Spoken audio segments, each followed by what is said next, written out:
That thing I was doing.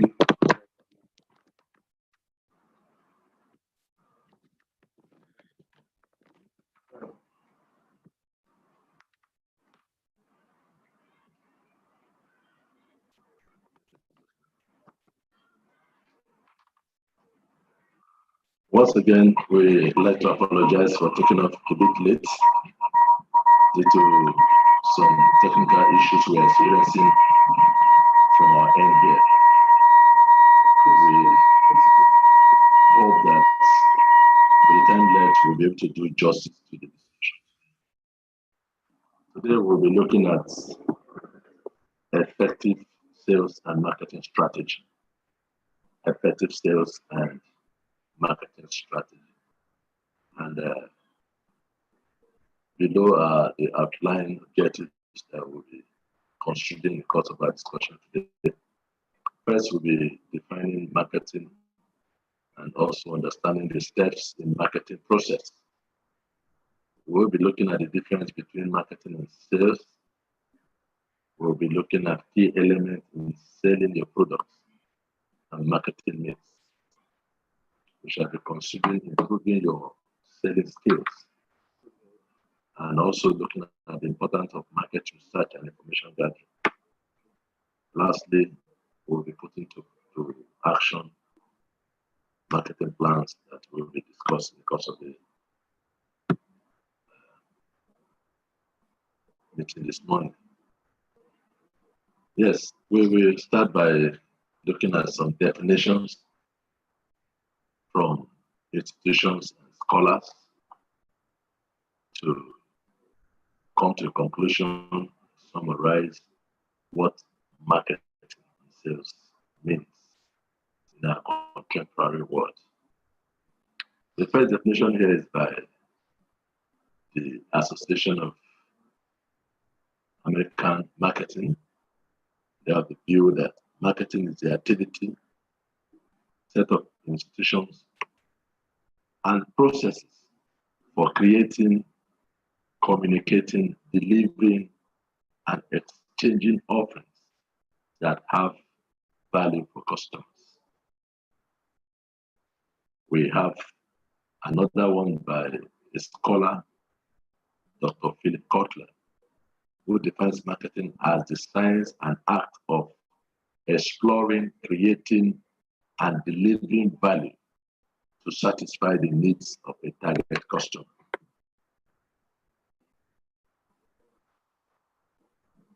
Journalists of marketing defines marketing as the management of process responsible for identifying, anticipating, and satisfying customer requirements profitably. It further went to look at marketing as the process of getting the right people, the right products and services to the right customers at the right place and price, using the right promotions and publicity.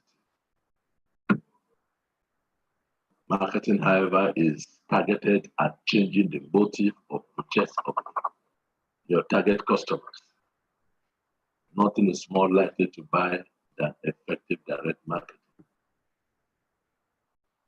Marketing is simply the process of understanding your customer, building and maintaining a profitable relationship.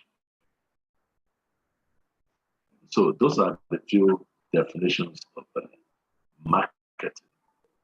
And to be able to understand marketing properly, we need to know what market is. What is the market?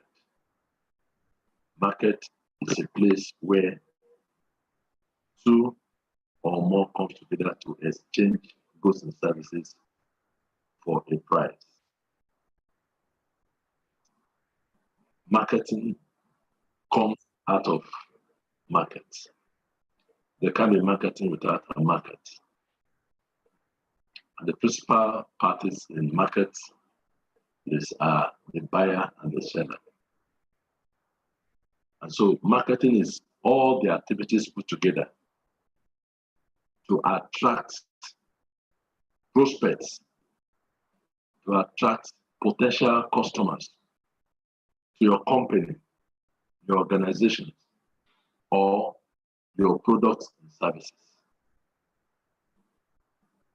If you look at the definitions that we just looked at recently, we discovered that marketing brings to the knowledge of prospective customers, potential customers, which is world all over, the knowledge of your existence as an institution and what you have to offer in terms of product and services. And so, like one of the definitions rightly put it, it is the process of getting the right products and services to the right customer at the right place and price, using the right promotions and publicity. So invariably, this is the summary of what marketing involves. It involves you having an institution. It involves you having products and services. It involves you knowing the right people that need your products and services and where to take the products and services to the right place and what competitive price will you give out the product based on the value that your product carries. And of course, you need to educate the people on your products and persuade them to buy the products. So this briefly is a summary of marketing and what the market is all about. Then sales. Sales can be defined as the exchange of goods and services for money or compensation. Sales is satisfying the customer's need or want. Customers' needs or want. Needs of customers are the basic necessary needs, things that are of great importance to a customer at a particular point in time, while wants can be things that the customer will need in the future. It's futuristic. So the ability of an organization or an individual to understand the difference between the needs and wants leads to the satisfaction of your customer in the immediate. Sales is actually the pitch part of marketing concerned with persuading customers to buy the products and services of an organization. Sales is an integral part of marketing, but it's majorly concerned with, persuading, compelling, motivating customers to buy products and services. Sales actually implement the plans, the strategies of marketing. It brings the goods face to face with the customer. That is sales.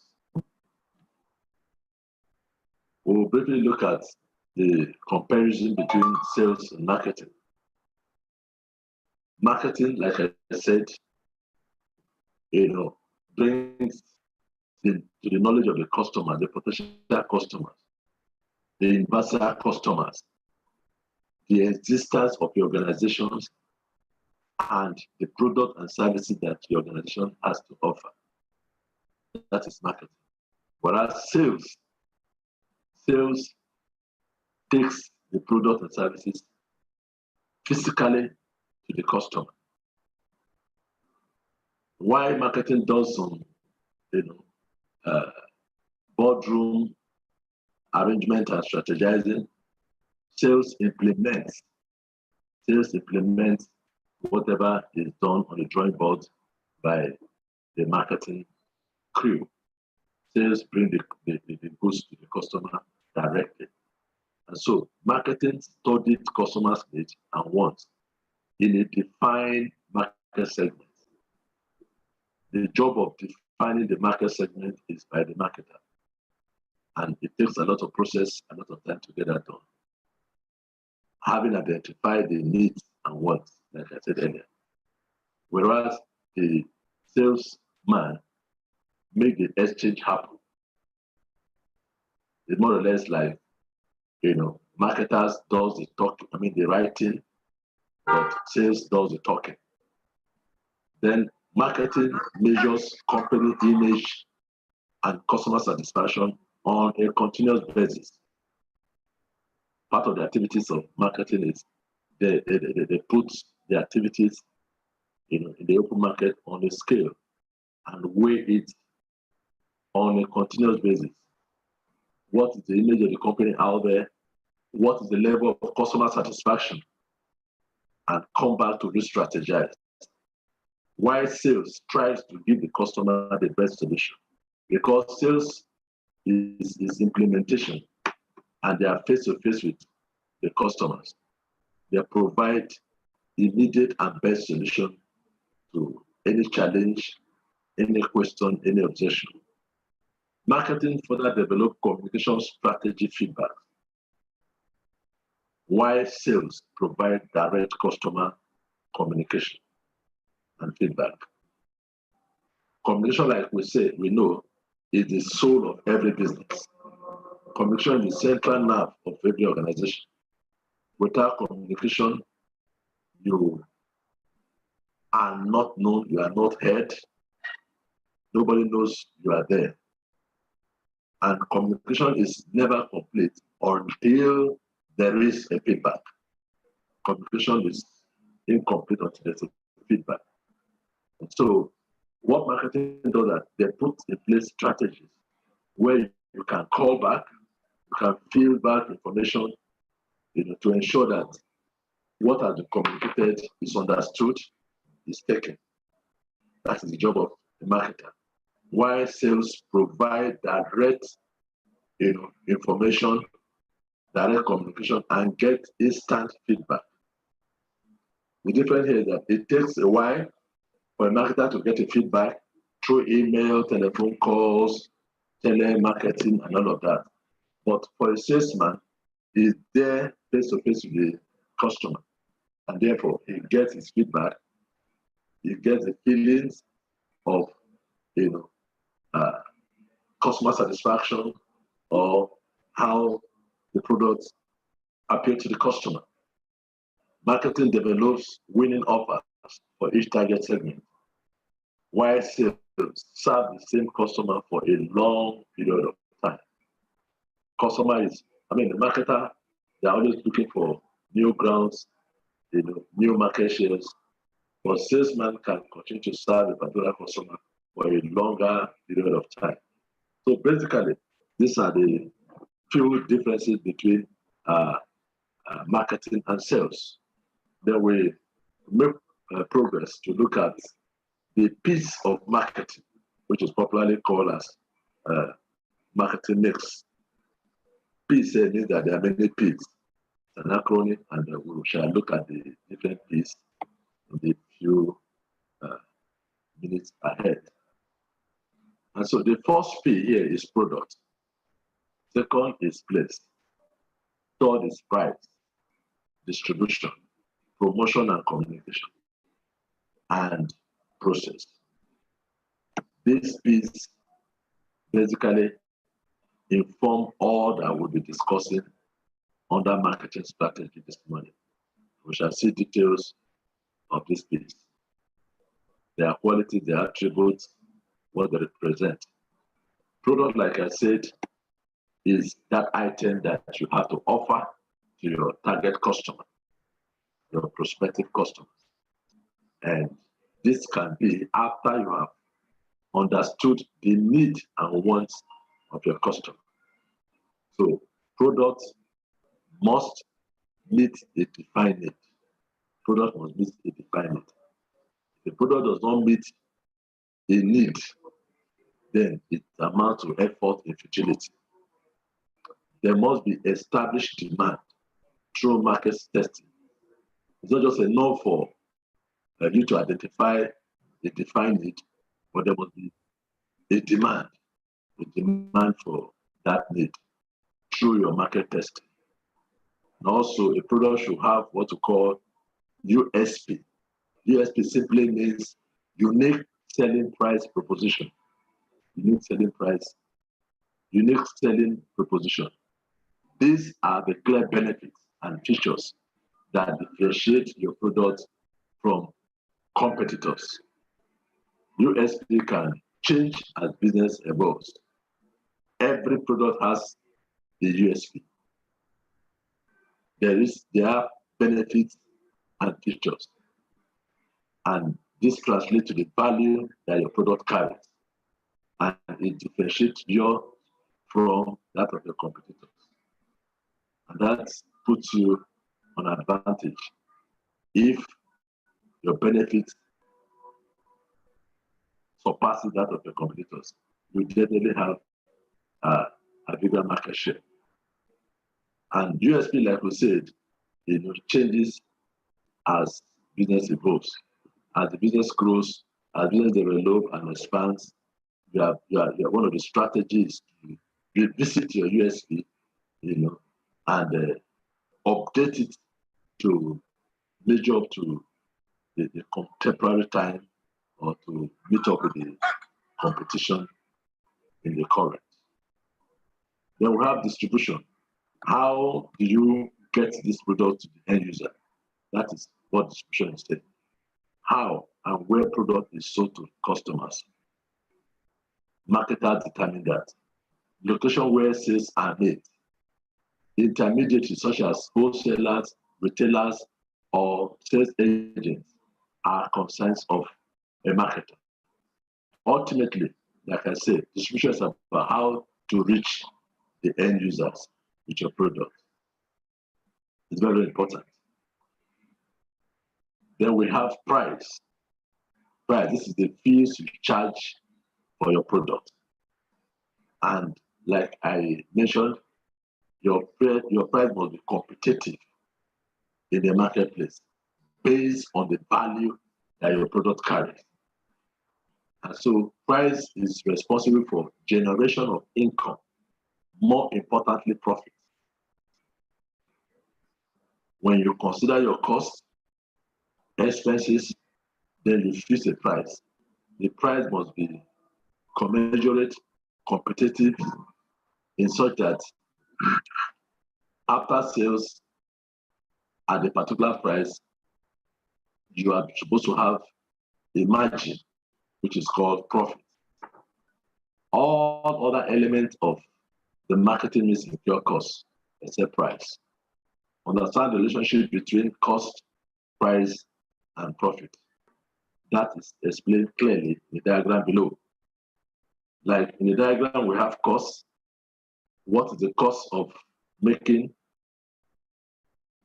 What's the cost to make, including time, material, and overhead? These are the components of cost. And then when that is established, you now determine what price will you fix on the product to have a margin, a positive margin, which is called profit. So price can change the marketplace based on value and cost. Like I said, when you remove price from cost, what you have is a profit.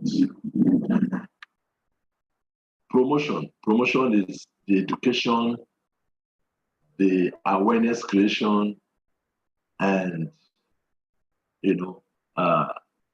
persuading skills of your potential customers.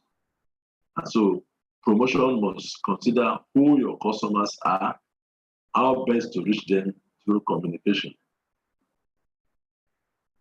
In marketing, we have a universal market, which is one over. We have segmented market, and this market are in different locations. Basically, we can look at rural and urban settings. If your market segments fall in the rural area, what kind of communication techniques will you use to reach them in the rural area? What kind of communication channels will you use to reach them in the urban area? These are things that a marketer seek to consider. And also in promotion, we look at market segmentation as a very critical strategy.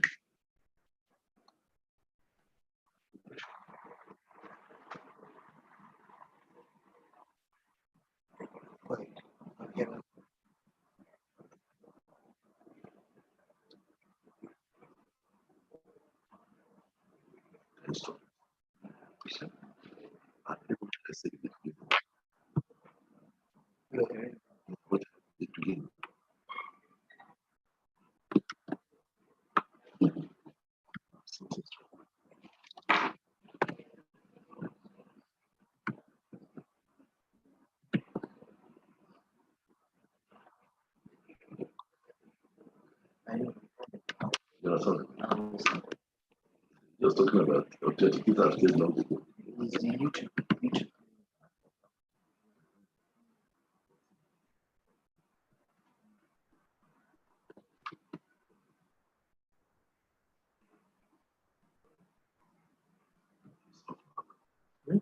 It's off now.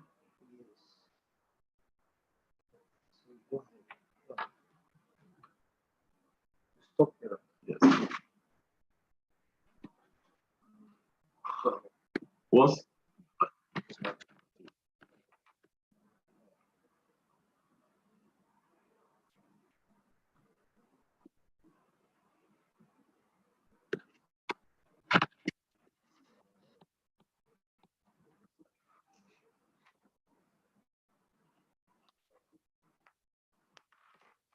sorry for that break in transmission.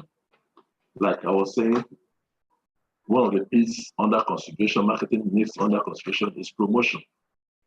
And promotion, like I said, is creating an awareness of your existence and your product, your potential and prospective customers.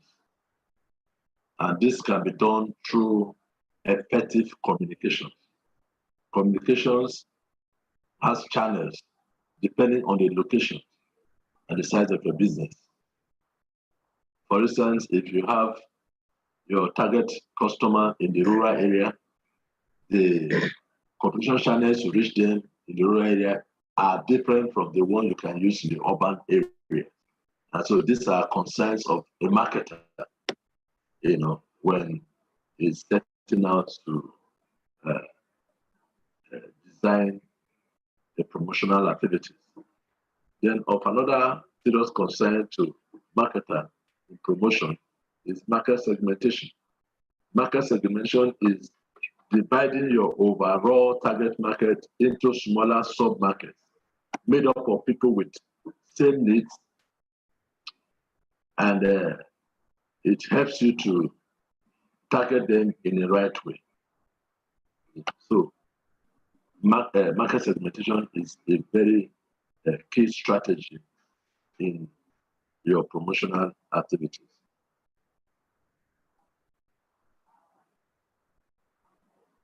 Then we have promotion in sub-markets, where your markets are being segmented. What are you expected to look out for?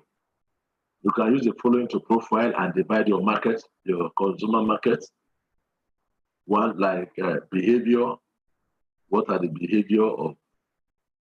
behavior of your consumer market in terms of usage, frequency, impressions, and convenience of the use of your products. You can also consider their character in terms of lifestyle, personality, trendsetter, show follower. And lastly, we You can consider socio-economic factors like profession, income, location, buying patterns, loyalty, age, and gender. So these are ways that you can further look at the sub-market, to be able to serve them effectively.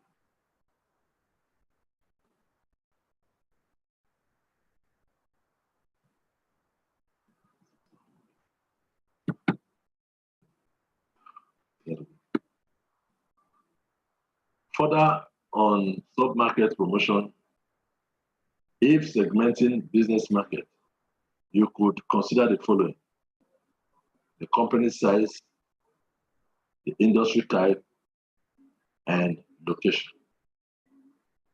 Company size, you can look at, a company like that of Coca-Cola and just a juice company by the street side. They are not the same. So when you are segmenting your market, for instance, of a bigger company, bigger size company, you look at countries, continent, countries, states, and local government. But a smaller company can be segmented within a town, or a particular geographical location. The industry type, we have different type of industries. We have a Calvary, which is into food and beverages.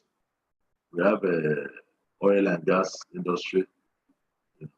So your market segmentation or sub-market, for promotional activity depends on the type of your industry. The promotional activities you use for one industry differs from the other. And of course, your location. Like I said, some industries, some companies are, in the urban areas, rural areas, or better still, when your market is segmented, when you have sub-markets, in a particular area, the promotional tools you use will be determined by the location where the sub-markets are, and they are not always the same. You can reach anybody in any part of the world with a radio information, or using a radio technique to be able to reach all over. Also, you can use internet, but internet facilities can not get to where there are no network services, like the rural area. You can use other means of communication or promotional activities, using other means of communication channels. So your location determines which best to use to be able to get your customer effectively. The market, like we talked about when we're having some definitions of marketing. Now, you can't talk of marketing without knowing what market is.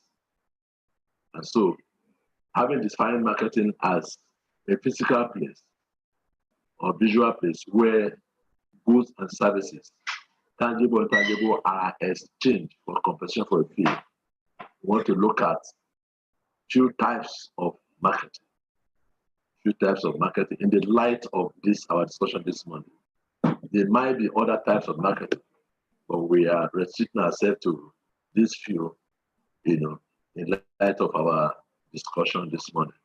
And number one type of market we can look at is potential market. Potential market. These are those in the total population who have interest in acquiring the product. Marketing first target is the potential market. They are the universal market. The population of the entire world belongs to this category of potential market. They are aware of your product. They have interest in acquiring the product, but not all of them have the means. And so we call them potential prospective markets. Then number two, we have available market. Available market are those in the potential market who have what it takes to buy the product at that point in time. It's called available market. Then we have qualified available market. Qualified available market are those in the available market who legally are permitted to buy the product. So in this market, in this qualified available market, not all that have money are qualified to buy a particular product, but people who are legally permitted. For instance, there are some drugs that are strictly under restriction that you can't find, in all pharmaceutical shops, especially where they are not professional pharmacists to supervise such sale or administration. There are also drugs that until they are being prescribed by the doctor, you can't purchase them with your money in the shops. We have example also of firearms. For you to own a firearms in a country like Nigeria, you must be licensed by the supervising agent or the law enforcement agent, as the case may be. So you may have your money, but you may not be qualified unless you are legally permitted. There are some countries that will want to buy products from another country, but because there are some bilateral breakdown in relationship, they may have their money, but they may not be able to buy products from such markets. Like recently, there's a close down of some borders to Nigeria, and goods are not coming in, goods are not going out. So if you have your money, if the border is closed down, you can't access, a product or goods and services that you will want. And so, qualified available market encourage a free movement of buying and selling under a legal environment, legal permitted environment. Then we have target market. Target market is the segment of the market that you have chosen to serve at the end of the day. Any market that you have decided to service, to take your goods and services, at that point in time becomes your target market. And so, furthermore, on market segmentation, the more broader definition is a marketing strategy which involves dividing a broad target market into subsets of customers, businesses, or countries who have or are perceived to have common needs, interests, and priorities, and designing and implementing strategies to target them. Just like I said in the previous note, that target market is the market that you have finally succeeded, the available market that you have decided to serve. So even at that, you need to break down the market into segments, segments of customers, businesses, countries, that have common needs, interests, and priorities to be able to serve them effectively. That is what market segmentation does. Then marketing and promotional tools. We want to look at the relationship between marketing and some of the promotional tools that will be profitable or effectively used in the marketplace. Now, getting your products noticed is promotional, like we said, it's promotion. Not every method will work for your business, and the methods can change as the business develops or grows. However, you must be clear on the following. That promotional tools involves what message you want to communicate. You must establish your message. Number two, who are your audience? Who do you want to communicate to? Are there people that are in the rural area or in the urban centers? what is the level, what's the best way to communicate with them? What is the best communication channels to use to reach out to the audience? Do you have enough money for the preferred communication tools? Looking at your budget and costs so that you don't shoot yourself on the leg at the end of the day. Use all your money to do promotional activities, and then you are left with nothing for your profit, or left with nothing as profit. So you must be sure that you have enough budget for the preferred communication channels that you have decided to use. What measure will you use to know if you have been successful? I did mention that there cannot be communication unless there's feedback. Communication without feedback is no communication. So there must be measure in place, that you can hear the feeling, the impulse of your target audience. Having sold out your proposals or giving out information on your products, you must have a way to know whether you have communicated well and they are understood. So these are the things that you look at, when you're talking about promotional tools. There are six basically tools for promotions in the marketing place or in profit-making organization. Number one, we have public relations. Public relations is about creating and maintaining an image for your business or product. That is the essence of its value and integrity. And that forms your reputation. So one of the tools of promotion is public relations. Public relations is very old strategy that most organizations use. As a matter of fact, there are organizations that all they do is to run the public relations of other organizations, on full-time or part-time.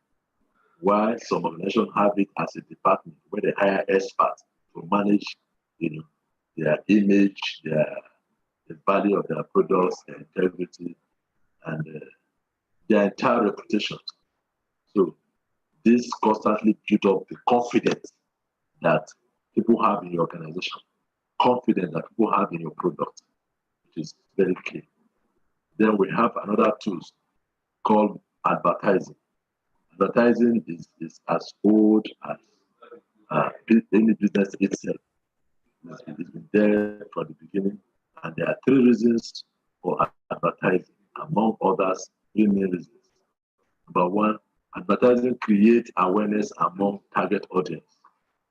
It persuades customers to buy your product by promoting the benefits or features. It also keeps up company profile. This is basically three reasons, among others, that advertising achieve. Then we have internet and online marketing. In view of the technological advancements in time, the world has become a global village. The world has indeed become a global village. So a lot of activities goes on,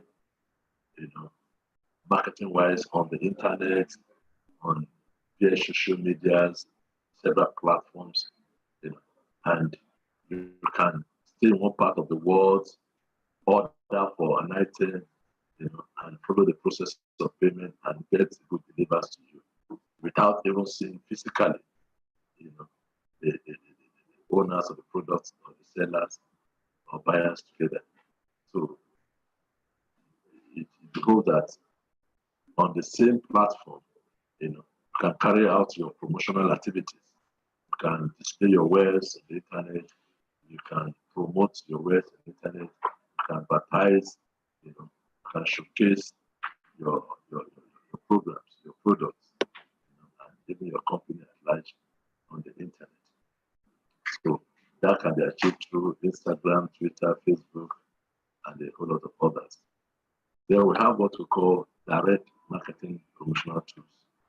This is mostly carried on by salesmen.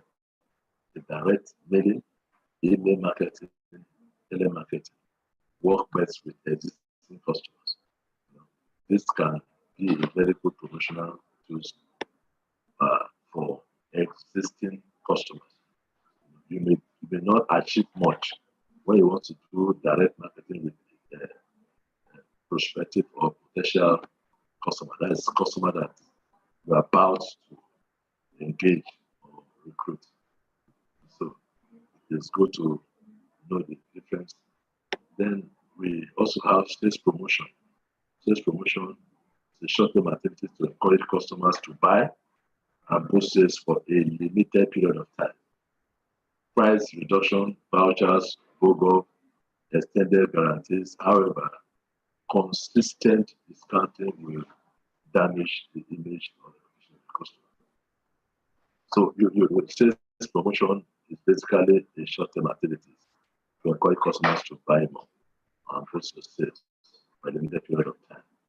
You see most marketing companies carrying their wares in trucks to the marketplace or the location, drumming the attention of the customers, and giving some incentives, giving some guarantees for their products, even to the point of reducing prices, doing raffle draws, and giving guarantee for their products and all of that.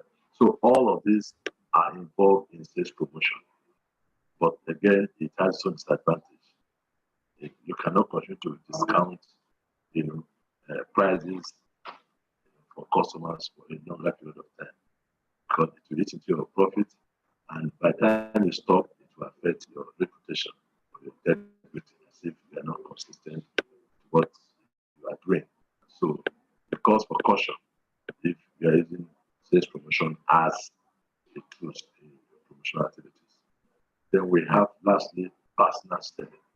Personal selling. This enables you to listen to prospective or existing customers' needs.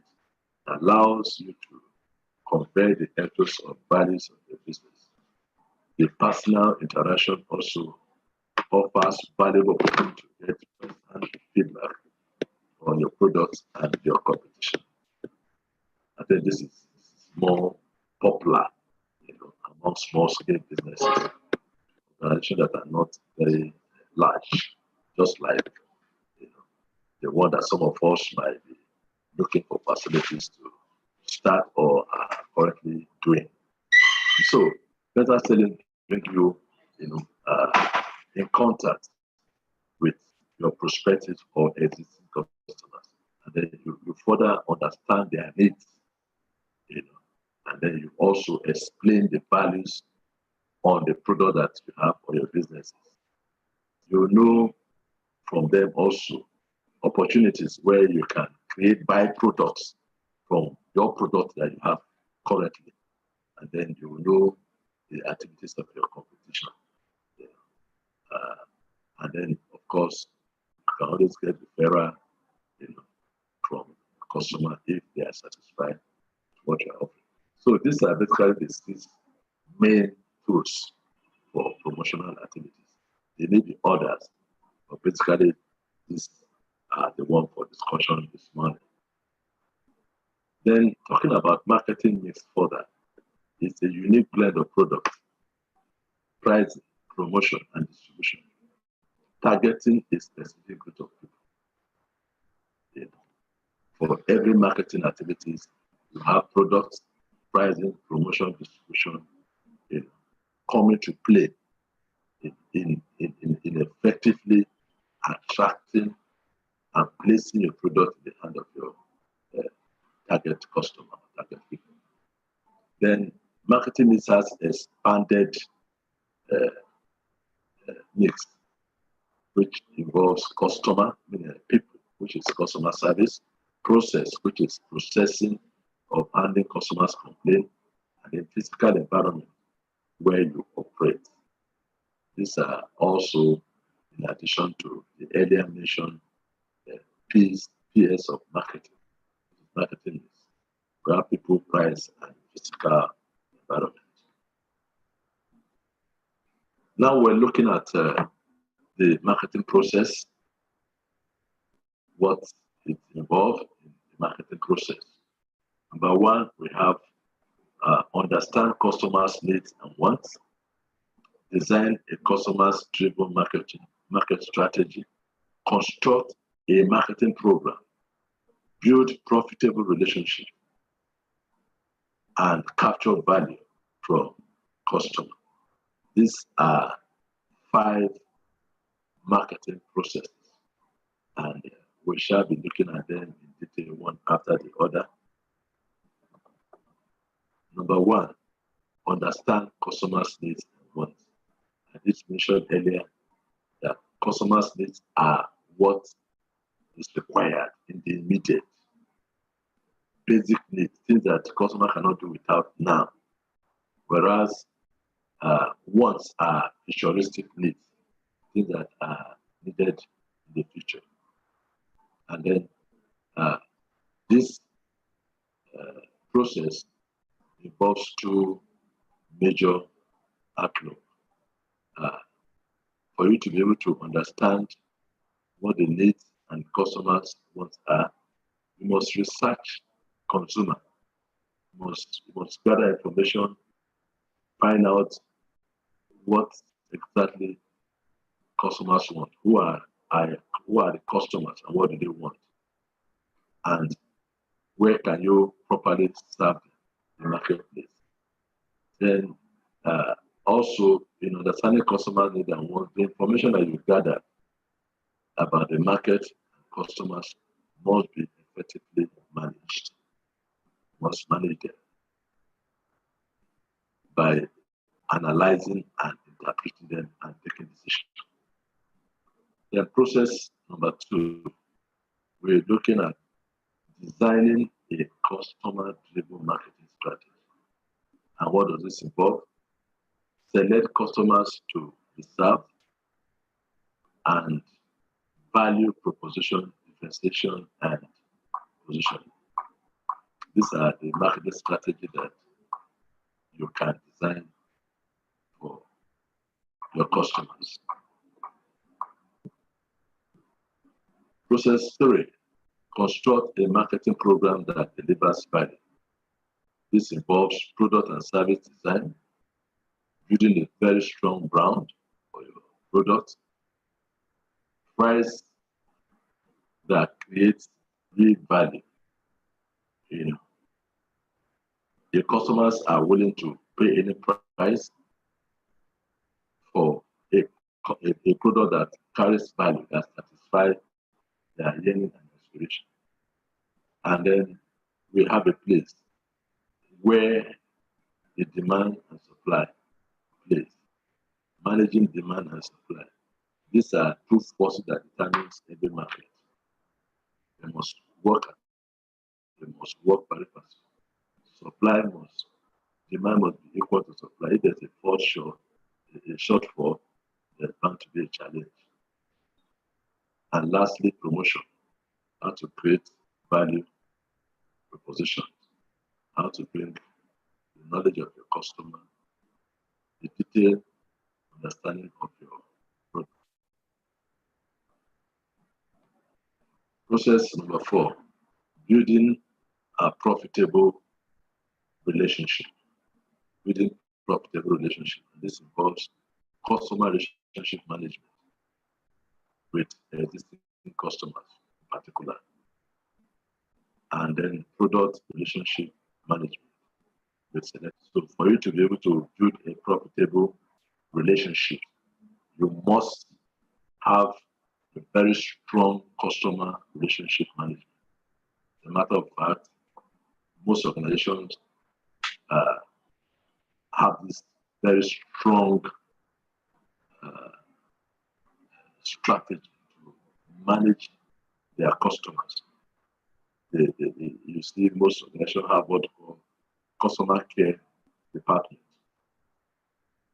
Some, create an online or communication or telephone customer care centers, where at any time, any point, you can get clarification, you can call for assistance where you have each and all of that. And most organizations also develop what called KIC, know your customer, to avoid misrepresentation of customers. So these are ways that you can build profitable relationship. And then also the need for you to know who are your suppliers. Who are your suppliers? Because discover that for a bigger company, you can produce and do the supply yourself. You have supply chain suppliers, you have intermediaries, you have agents. These are people that are in between the producer and the end user.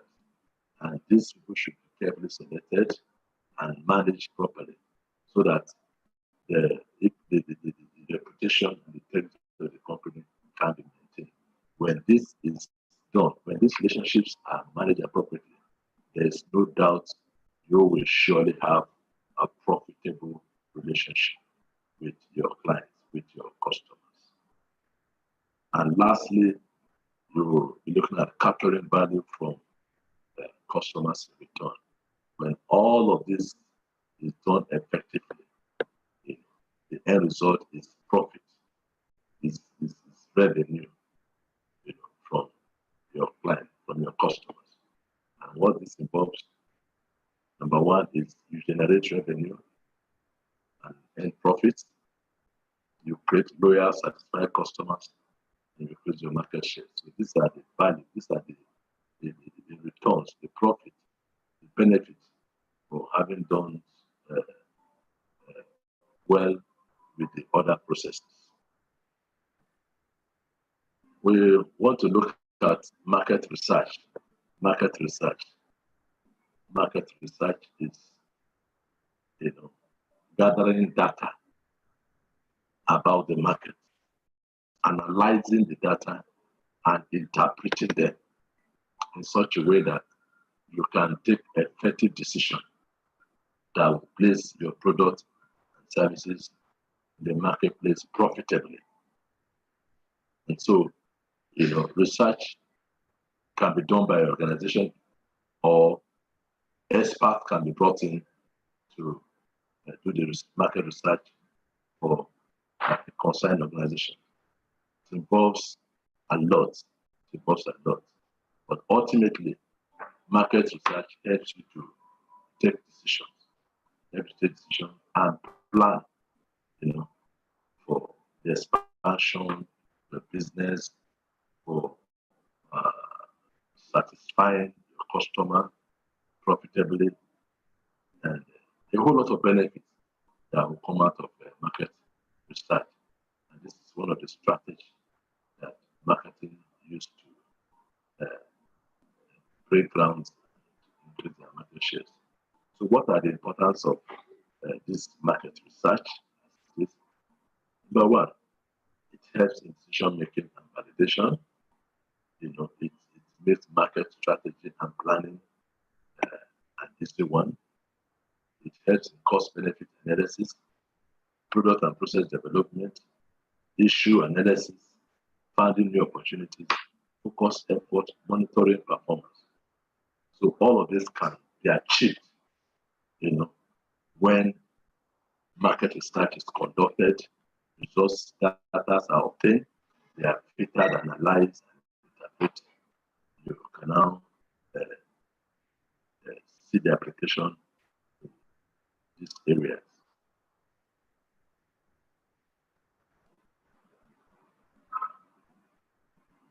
Just like any other discipline, there is no market, no information gathering that is without a challenge. And so we have few challenges in trying to access market information, because information gathering is research. Market research is all about market information gathering. And one of the challenges that is usually faced when you want to embark on this exercise are, one, information overload. You have so much information that if care is not taken, you will get confused rather than be convinced on certain facts.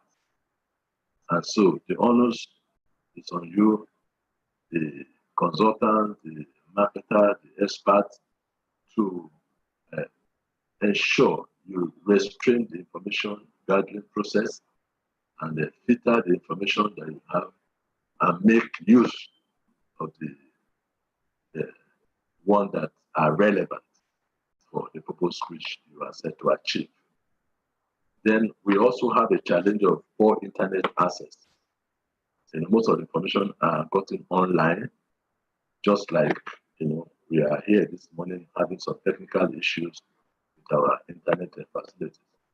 So you can't guarantee a smooth selling internet network availability. And so it's a challenge. It's a challenge because a lot of information are gotten from the net, and also it's a lot of cost. They've got a lot of cost to stay on hours on the internet to get information. So it's a challenge. We have lack of awareness of local institutions providing market information. There are several institutions all around us that can provide necessary information that we need rather than spending hours on the internet. Institutions like ministries of trade and commerce, they have oversight functions in the marketplace, and through them you can get both local and international information about markets for your products. We also have the challenge of limited resources, because, like we said earlier, for any venture, any move to gather information, it involves cost. And if you are not careful in your budgeting, you might run into hitch in your profit. So to visit marketplace, trade shows, research centers, you must consider your limited resources and know which one to go and which one not to go, depending on the information you're looking at. Then some of the information gotten can be biased. Information providers can be biased or discriminating, in releasing the information. So it's a challenge. But then if you are able to manipulate your way, you will get enough information. But have at the back of your mind that you might face a good work, when you meet information providers, and they may be biased and discriminating. There are two sources of information gathering or in any research exercise. We have secondary data collection process and then primary data collection process. For secondary data, we have external sources like the government, business trade organizations, trade magazines, and business newspapers, financial institutions, national trade corporation, additional source, business library, trade directories, professional institutions, and organizations. So all of these are external source where secondary data can be got depending on the objective of your research. Then we have primary research data collection techniques. We have both quantitative and qualitative research data collection. For quantitative research data collection, we have a wide range, which is looking at the population size, demographic patterns, national production volumes, export sales, etc.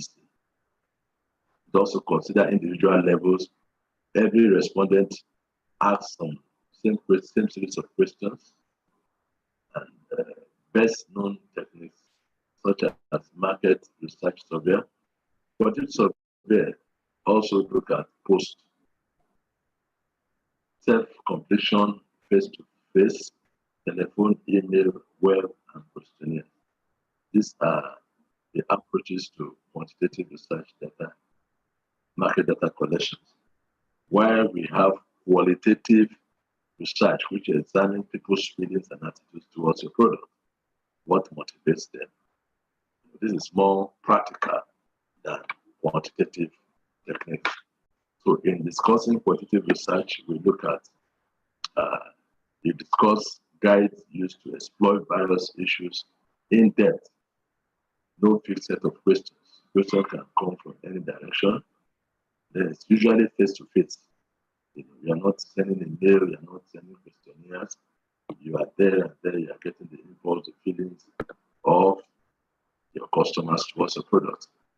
The best known techniques may be having a market research forum, groups of 6 to 7 targeted respondents, and then having a research moderator to pick questions and answer and get how they really feel.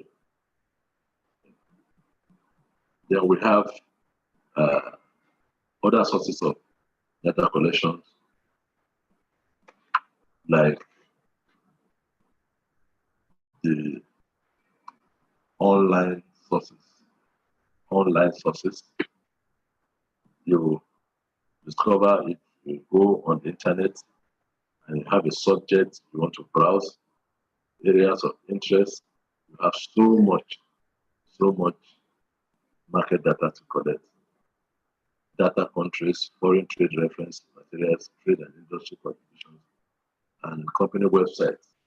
From here, you can get a whole lot of information. And basically, this as secondary part of secondary source data collection. You can also get market information collection techniques, through competitors' links and a whole lot of other means online. Primary research techniques looks at observation, interviews, surveys, questionnaires. These are, like I said, primary research looks at quantitative and qualitative.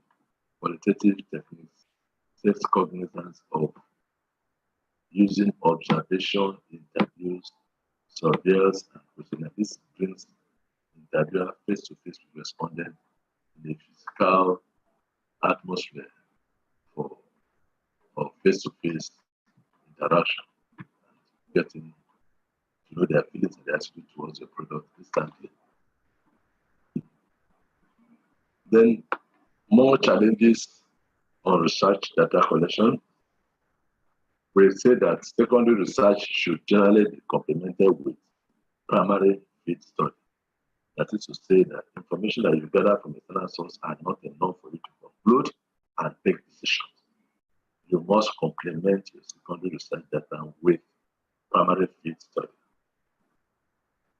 Secondary research data are constrained, just like I said, because of the attended challenges of information providers being biased or discriminated.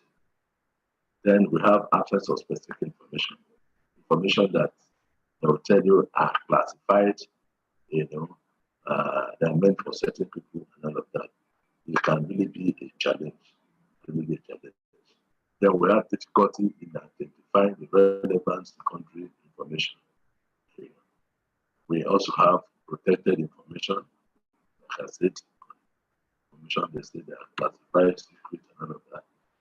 Availability and usability, contradictory information, updating, cross-national comparison. These are the many challenges of research data collection. However, they're not enough for us. They're not enough to discourage us from achieving our set objectives. But they're okay for us to watch out for them and see how we can maneuver around them and succeed. In research, you need to set objectives. And the likely objectives that we recommend, among others, are how does the company decide what information to collect? You know, in marketing is a broad discipline, but you must narrow yourself to a particular subject on which you want to collect data on. And then what will the research be used for? What's the purpose of the research? You must establish that. Do you want to start a new line of production? Do you want to increase your market share? Do you want to have a new market segment? These are questions that you need to establish before you embark on research, market research work. How should the company respond after the research or the research? What should be the response of the company? These are things that you sit and agree on before you embark on your research work. What should you know about your customer? For the company, you need to know certain things with your target customers. Number one, who are they? The people that you are dealing with, are they decision makers? So that you don't begin a discussion and at the end of the day, you end up not achieving your goals and objectives, or it will be effort and futility. So from the onset, you must establish that you are dealing with principal and key staff of the organization of your target customer. Then you must also know what are the needs and wants of your customers.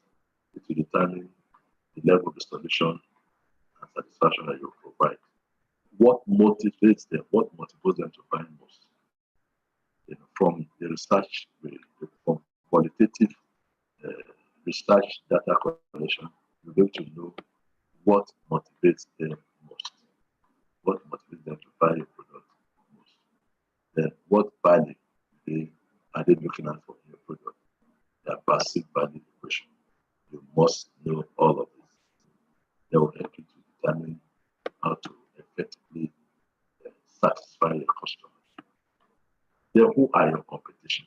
Who are your competition? I want you to know that you are not the only one in the market. It's not a monopolistic market. It's a market for all, and you see substitutes, you see alternatives, you see same product with different packaging and branding in the marketplace. So you must identify who are your competitions, what are they doing, and your ability to have advantage over them, keeps you in the market, and not just keeping in the market, but help you to enjoy a bigger market share.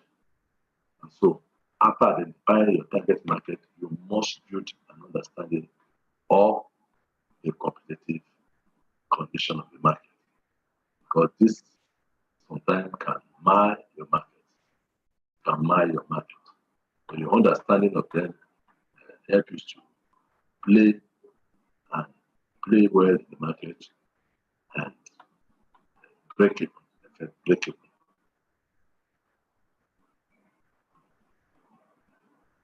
Can you do research at all times? Yes. Research is an ongoing process. It's something that from time to time you do to review your activities and ensure that you're on track. Research is a continuous process. Selling skills. We will be looking at what are the skills that salespeople acquire to sell their products effectively to their customers. What do customers care about? Themselves, wants and needs and desires. And these are what marketers or salespersons must to ensure that customers are cared about, cared for, and their wants, needs, and desires are satisfied. With that, you can be assured that you're home and dry in your marketing processes. What do they buy? What do you know about your customers? There must be decision makers. There must be people that have wants and needs that you solve. There must be people that have value perception. Qualities of a salesman. You must be an effective communicator. Like they said, that salespeople or salesmen or salespersons are talkative. Yes, you must talk and talk well. You must effectively communicate. And like I said, you don't just talk, you talk and wait for feedback so that your communication can be effective and complete. You also need to have the ability to listen. Not all the time you talk, but you need to have a listening ear for a feedback on what you have communicated. Then you have the attribute to ask questions properly and be a problem solver. Be a problem solver.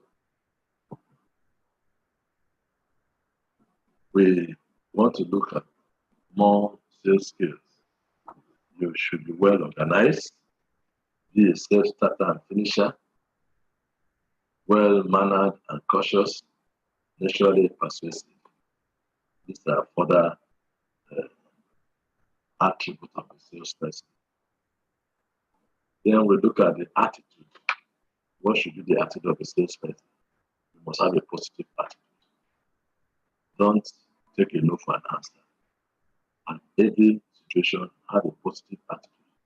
It might appear negative, appear question, appear dicey, but be positive and it will turn out well. And that is the spirit that will make you not give up, until you see the end of the transaction. Develop an attitude of persistence and determination. Be determined to succeed. Persist. Don't give up easily. Cheaply. Develop an attitude of superior argument, superior quality. The selling attitude requires you always maintain a pleasant personality. As a pressing hard your way through, be pleasant in your disposition. Don't, make it appear difficult for yourself and your prospective customers.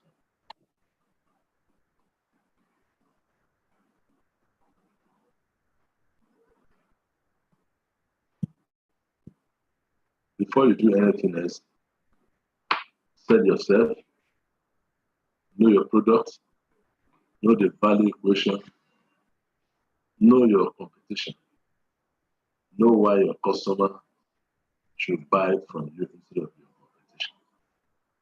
So these are very important tips to a salesperson. Selling yourself, your profile, your identity, your personality should speak volume. Then you should know your product. Your customer should not know your product more than yourself. Then what value are they looking at for your product? Who are your competitors? Why would your customer buy you? Why should they buy your product instead of that? So I think that you must have at the back of your mind and fight to uphold as you press on to acquire more market share.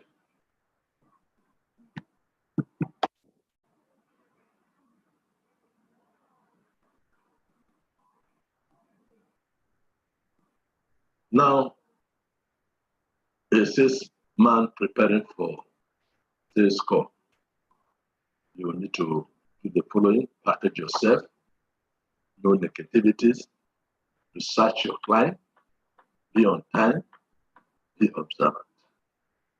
These are attributes of a salesperson before sales calls can be made. Sales presentation, where the approach, present objection, negotiation, and closing of the deal. The body of the presentation looks like this. You use all senses possible, the way of clues, body languages, questions, make it logical and end by filling the needs. Sell benefits, not features. So these are the components of the body of the presentation. Objections should be your best friend. For every deal, every transaction, every presentation, every outing, you will meet opposition, you will meet questions, you meet objection, or make them your friend. Don't be put off by many questions and objections that will come. But the position to resolve and solve all problems. So in objections, we have objections are the clients telling you how to sell to them. We state the objection, answer in terms of your product's benefits, and move on. Negotiation. Negotiation, end body of the presentation with a trial day, trial close. If you get an answer, you stop selling and start writing order. If you get a no, then you prove why and provide an answer, negotiate again, try, close the deal again. In closing, either or would you like delivery on Friday or next Monday? Can be a question that you ask at the end of negotiation and trial close. Try to ensure that delivery or sales is made. Is that the only thing that is stopping you from buying now or then? These are questions that you tidy up to close the deal. Always ask for order. Always ask for the order. So having said all, done all, you must ask for an order. That is when you will adjourn successful. Here are some important tips for salesperson. You must listen and listen well. Talk less. Listen more. Never talk over the client. Listen to what he says. Our customers are king. Should be treated as such. And the reason why you are there in the market, but control the flow of the discussion. Don't allow the customer to hijack the negotiation, the discussion, the flow of negotiation. Always ask for the order. If you do nothing else, ask for the order. When orders are made, you can further ask for referrals. Maybe people that they know might be interested in the product. You can be referred accordingly. Customer service. Customer service is very key to our continuous enjoying the loyalty, the support, the satisfaction of our customers. And so you must answer their call whenever. No voice menu, no lengthy holds. Resolve problems now, no procrastination. Honor your time frames. Honor your time. They have what to call integrity of time. When you have an appointment, keep it with your customer. If there are reasons why you're not able to meet up, put the call through, and extend the time or reschedule your meeting. Complaints are your friend. Let's complain to your friends. Don't be put off at much complaints that are coming from your clients, because they will definitely call. Make them your friend. You get to show how good you are when you attend to all the complaints. When you have expressive, pleasant personality display. Handling of complaints. Don't argue, listen attentively, and provide the needed solution. Apologize if you are, even if you are not wrong. Apologize even if you are not wrong. Also, try to use some of the magic words, like "I'm sorry," "I beg your pardon," "Thank you," and stuff like that. Always restate the problem and provide the needed solution. Give time frame for resolution. If you cannot resolve instantly, if you need to go back to the drawing board and then work out some modality and strategy, then request for time frame. If you can't meet time, call and extend your scheduled time. Let them know you care and you are involved. Carry them along, and you will see those attributes can bring about resolution of some of the complaints that are put forth.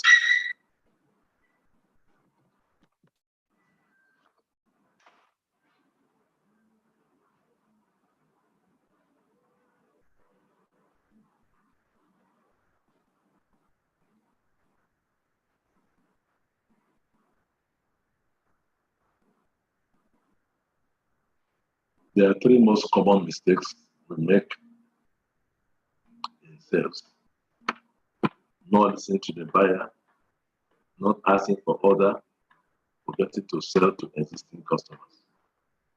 These are very biggest mistakes, and salespersons should do all they can to avoid them. Always listen to your buyers. They are the reason why you're in the market. Never fail to take order. And don't forget the existing customers who first made you. And as much as you're looking for more customers, always remember and attend to existing customers.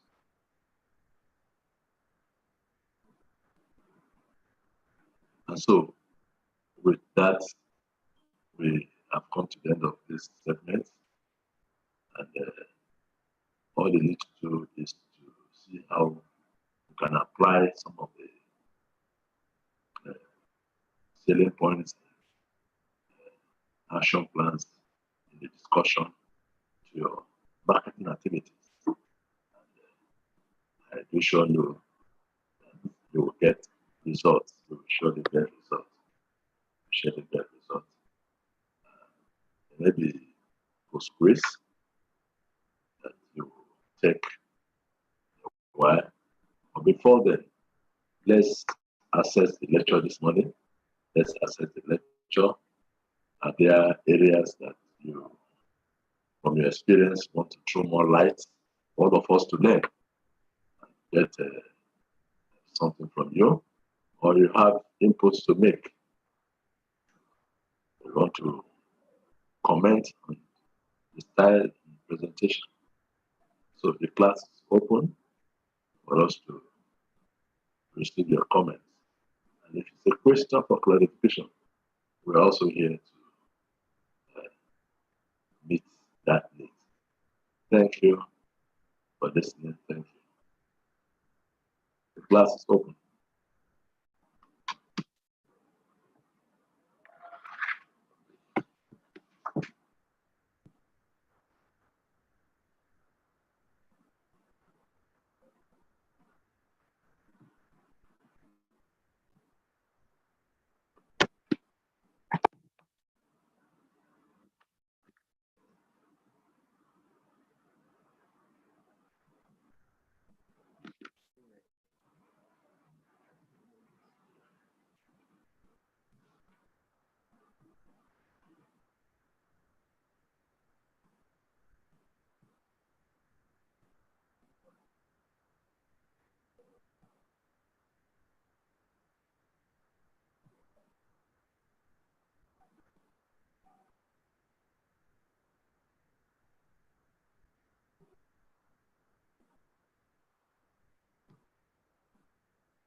We're waiting. Are you there in class? Matthew, Olatunde Eluko, Buhari Kao, Mercy Ojene, Chimerem. Yes, we can see you. Yes, we can see you.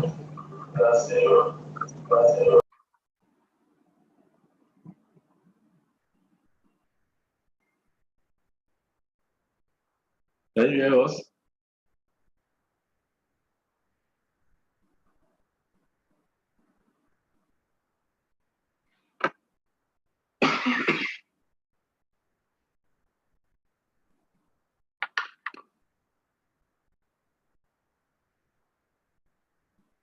Hello? Are we there?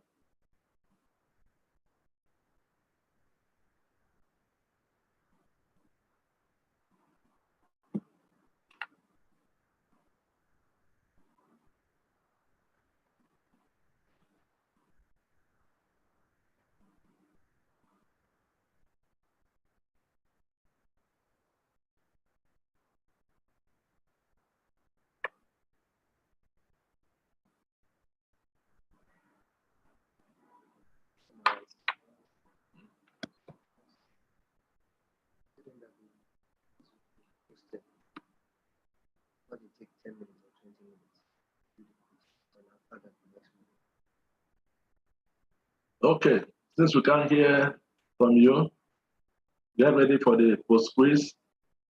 Should take like 10 minutes from now. And wish you all the best after now. Thank you.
Okay. Remind them there is a lecture. This is to remind us that there's a lecture immediately after this. So don't leave the class. As soon as you're done with your quiz, hang on for the next lecture. Thank you.